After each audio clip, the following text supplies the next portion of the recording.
Welcome to Utkarsh classes. जी हाँ, एक और नए वीडियो के साथ मैं आज आपके सामने अवेलेबल हुई हूँ। जैसा कि स्क्रीन पर आप देख सकते हैं, आज हम बात करेंगे कुछ इम्पॉर्टेंट रिसोर्स मटेरियल की एंड कुछ इम्पॉर्टेंट बुक्स जो किसी भी UGC net political science aspirant के लिए जानना ज़रूरी है। तो चलें शुरू करते हैं।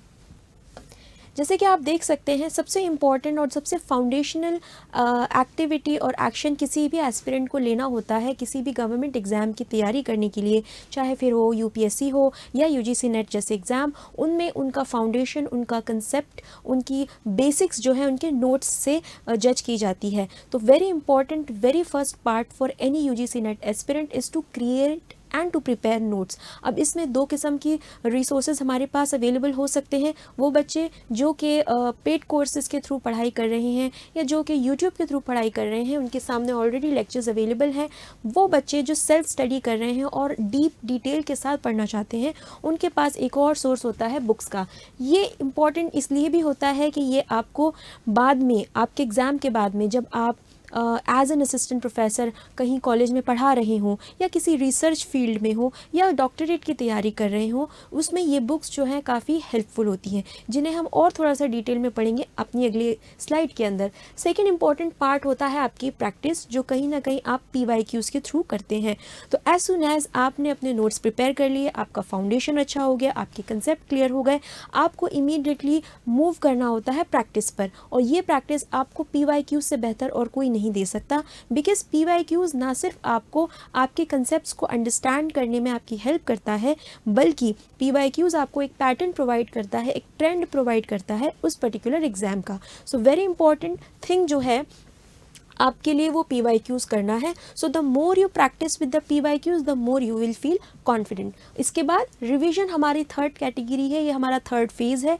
जैसे ही आप प्रैक्टिस को कंप्लीट कर जाएं, तो आप कुछ ऐसी चीज़ें अपने अंदर फाइंड आउट करेंगे जहाँ पे आप लैक कर रहे हैं। ये आपके वीक पॉइंट हो सकते हैं, ये आपके वीक कंसेप्ट हो सकते हैं, और यहीं पर रिवीजन जो है बहुत इंपॉर्टेंट रोल प्ले करता है। रिवीजन के अंदर आप अपने नोट्स को रिवाइज ही नहीं करते, बल्कि उन नोट्स के थ्रू आप फिल्टर्ड नोट्स बनाते हैं जो कहीं ना कहीं आपको पॉकेट डायरी की शक्ल में मिल सकते हैं। इसमें इंपॉर्टेंट पार्ट जो होता है कुछ फैक्चुअल इन्फॉर्मेशन का होता है, जिनको याद रखना, जिनको मगअप करना इंपॉर्टेंट होता है। तो एक पार्ट होगा थियोरटिकल नोट्स का, जहाँ पे आपने अपनी अंडरस्टैंडिंग के अनुसार अपने कंसेप्ट्स को एक्सप्लेन किया है। दूसरी ही तरफ आपके पास हो सकता है कोई पॉकेट डिक्शनरी हो, कोई आपके पास कलर कोडेड चिट्स हो, कोई चार्ट पेपर हो जिसका यूज़ आप डेली बेसिस पे करते हैं by reading it, by keeping it on the wall. So here what you have to do, you have to make sure कि जब भी कोई फैक्चुअल इन्फॉर्मेशन से रिलेटेड चीज़ें आप प्रैक्टिस कर रहे हो, आपके पास पॉकेट डायरी हो। चौथा इंपॉर्टेंट फेज़ जो होता है आपकी प्रैक्टिस का या आपके एग्ज़ाम की तैयारी का, वो है आपके मॉक टेस्ट। अब ये मॉक टेस्ट आपको मार्केट में भी मिल सकते हैं, ये मॉक टेस्ट आपको रेफरेंस बुक्स जो मार्केट में अवेलेबल हैं उनके भी द्वारा मिलते हैं।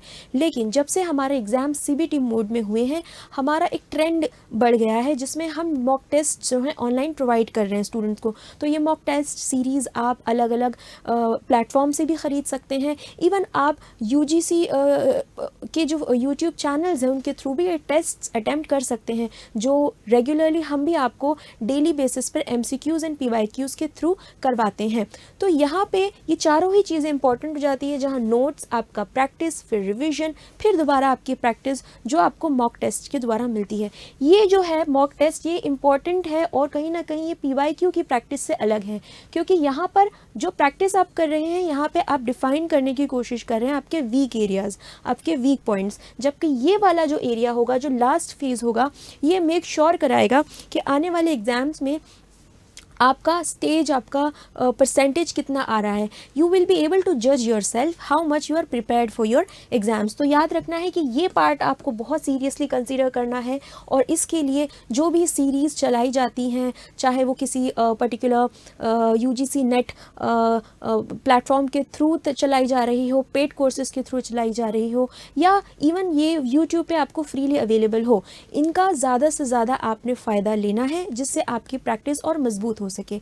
इन सभी चीज़ों को करते समय कुछ चीज़ों का ध्यान रखना है आपने, जो आपके मॉरल फैक्टर को, आपके मोराल को बढ़ाने का काम करता है। सबसे पहले आपका टाइम मैनेजमेंट। ये सारी ही चीज़ें आपके लिए तभी एप्लीकेबल होगी, तभी आपके लिए प्रैक्टिकल होगी, जब इनके साथ आप इनको इस तरीके से प्रिपेयर करें जिससे आपके पास कोई भी टाइम शॉर्टेज की दिक्कत ना हो. So you have to arrange each and every practice in such a manner जहाँ पे आपका टाइम जो होगा वो जितना हो सके यूटिलाइज होगा. Suppose if there are 3 months और सपोज देर आर 6 months और इवन देर आर ओनली 20 और 25-30 days, तो आपकी स्ट्रैटेजी हमेशा आपके रेगुलर टाइम टेबल को के बेस पर होगी, आपके शेड्यूलिंग पर होगी और आपकी क्या प्रायोरिटीज़ हैं. Suppose if you are a student you have a different time table, time management strategy. If you are a working you might have a different time management or a time planning. So basis that you have to decide कि आपकी priorities क्या है and how much time you can give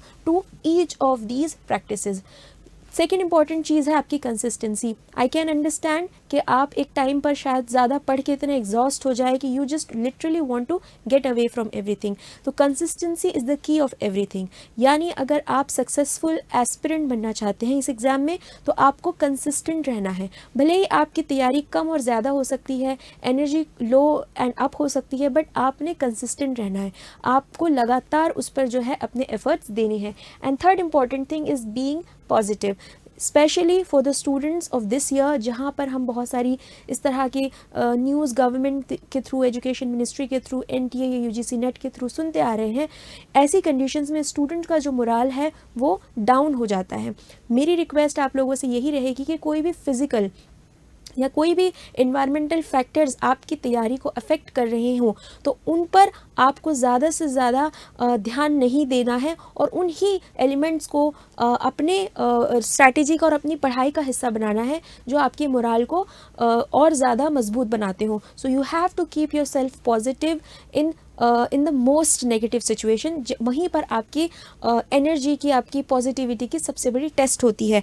तो of course ये सारे factors तभी काम करेंगे जब आप इंटरनली अपने आप को मोटिवेटेड रखेंगे, ना कि कोई मोटिवेशनल वीडियो देख के, ना कि कोई ऐसी बात पढ़ के जहाँ पर आपको ऐसा लगे कि the more you see videos the more you feel motivated. Maybe वो मोटिवेशन 1, 2 या 3 घंटे के लिए काम कर जाए, but the real motivation should come from inside. It is your will to achieve that particular goal. So मेरा सबसे इम्पॉर्टेंट जो एस्पेक्ट रहा है तैयारी करने का मेरा ख़ुद का, वो है एक इंटरनल मोटिवेशन जो कि मुझे बार बार ये रियलाइज़ कराती है that I have to achieve something which is not affected by anything, और मैं उसे अचीव करके रहूँगी. तो ये कुछ इंपॉर्टेंट चीज़ें हैं जो कि किसी भी UGC नेट एस्पिरेंट के लिए बहुत इंपॉर्टेंट हो जाती हैं, और इन्हीं चीज़ों के साथ साथ आपको इन सारे ही रिसोर्सेज और मटेरियल्स को यूज़ करना है. तो ऑफ कोर्स आपके साथ YouTube भी है, आपके साथ पेड कोर्सेज भी है, आपके साथ बुक्स भी है, बट सबसे इम्पॉर्टेंट चीज़ है आपके साथ आपकी खुद की विल होना. So if you are willing to achieve something, no one can stop you to achieve anything.